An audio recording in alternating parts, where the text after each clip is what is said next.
है और लोग कहा है कि 20 दिन के अंदर अधिनियम ला के सबके पूरे परिवार में एक नौकरी पक्का दिया जाएगा। सर बताएं तो कैसे?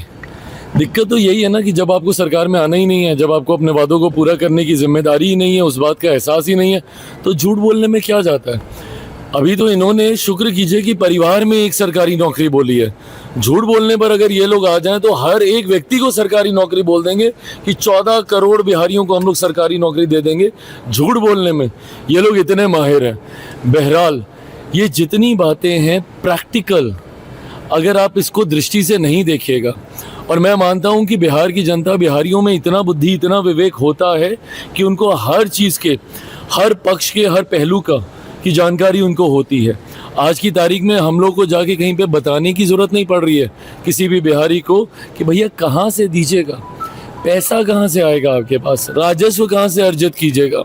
ये किसी को बताने की ज़रूरत नहीं है, सबको पता है कि ये संभव नहीं है और ये झूठे वादे ये लोग कर रहे हैं। पर झूठे वादे करने का साहस भी इसीलिए आता है क्योंकि इनको पता है कि सत्ता में आना ही नहीं, तो जितना झूठ बोलना बोलते रहो। पलायन रोकने की बात कर रहे हैं। हाँ, पलायन रुकेगा, सरकार आएगी। पलायन शुरू किसने करवाया था ये भी एक बार झांक के देख लें। 90 का वो दशक था ना, इन्हीं का ही शासनकाल था, इन्हीं के परिवार के सदस्य मुख्यमंत्री थे जिस वक्त पलायन शुरू हुआ। तो अगर पलायन रोकने की अगर इनको इतनी चिंता है तो इनको वो दशक भी याद करना चाहिए जिसकी वजह से पलायन चरम सीमा पे गया था। और आज भी जिस तरीके से ये लोग हुड़दंग मचाते हैं, क्या ये जंगल राज की छाया नहीं दिखाई देती है? अभी परसों हमारे वहाँ पे प्रत्याशी जिसकी गाड़ी को तोड़ा गया बख्तियारपुर में, वहाँ पे उनकी गाड़ी के ऊपर जिस तरीके से हमला किया गया, ये वही लोग हैं ना, इसी मानसिकता वाले लोग हैं जिन्होंने जंगल राज के समय किसी बिहारी को बिहार में रहने लायक नहीं छोड़ा था। आज उनकी वजह से बिहार इतना पीछे गया। जो पहली पीढ़ी जो अभी रील स्क्रॉल करती है और देखती है कि भैया दिल्ली मुंबई इतने चमचमाते शहर बन गए, बिहार क्यों नहीं बना, इसीलिए उनको ये बताना ज़रूरी है फर्स्ट टाइम वोटर को कि भैया उस वक्त 90 का दशक था जिसने बिहार को कम से कम पिछले 2.5-3 दशक पीछे धकेलने का काम किया। नहीं तो जिस गौरवशाली इतिहास से हम लोग आते हैं भैया, शिक्षा के महत्व को देश तो भूल जाए, दुनिया नहीं जानता था, तब हम लोग नालंदा यूनिवर्सिटी की हम लोग बात करते थे।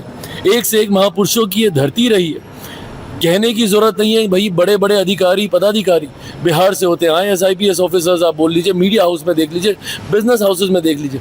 उसके बाद अगर बिहार का ये हाल हुआ तो कौन जिम्मेदार था? यही लोग जिम्मेदार थे। सर महागठबंधन आरोप लगा रहा है कि NDA में मुस्लिम चेहरे को दरकिनार किया जाए। कौन आरोप लगा रहा है? महागठबंधन तेजस्वी यादव। ये लोग क्या कर रहे हैं अपना भी बता दें प्रभु। हम लोग तो सीने पे कोई तमगे की तरह लगा के नहीं घूमते ना कि हम ही लोग हितैषी हैं, मुसलमानों के संरक्षक हम ही लोग हैं। भैया हम तो सबका साथ, सबका विकास, सबका विश्वास, सबके प्रयास की बात करते हैं। मैं अपनी बात करूं तो मैं बिहार फर्स्ट, बिहारी फर्स्ट की बात करता हूं। मैं 14 करोड़ बिहारियों की बात करता हूं। मैं अपर कास्ट बिहारी की नहीं, मैं पिछड़ा बिहारी की नहीं, मैं दलित बिहारी की नहीं, मैं हिंदू बिहारी, मुस्लिम बिहारी की बात नहीं करता हूँ। मैं 14 करोड़ बिहारियों की बात करता हूँ। सीने पे तमगे की तरह कौन लगा के घूमते हैं ये? तो जब उप मुख्यमंत्री की घोषणा करने की बारी आई तो क्या किया आपने? और मुसलमानों को कब तक प्रभु डरा डरा के NDA में जाइएगा तो ये हो जाएगा, मोदी आएंगे तो वो हो जाएगा, कब तक डराइएगा? आज नहीं तो कल मुसलमान जागेंगे और समझेंगे कि भैया क्या किया आप लोगों ने। सच्चर कमेटी की रिपोर्ट सबसे बड़ा आईना है इन लोगों के लिए। इनके रहते हुए मुसलमानों के हालात देश और प्रदेश में क्या थे, ये सच्चर कमेटी की रिपोर्ट बताती है। तो ऐसे में ये चिंता ना करें कि हम लोग क्या कर रहे हैं मुसलमानों के साथ। आप लोग उनके तथाकथित स्वघोषित संरक्षक बन के फिर रहे हैं। आप लोगों ने क्या किया उनके लिए ये तो बताइए।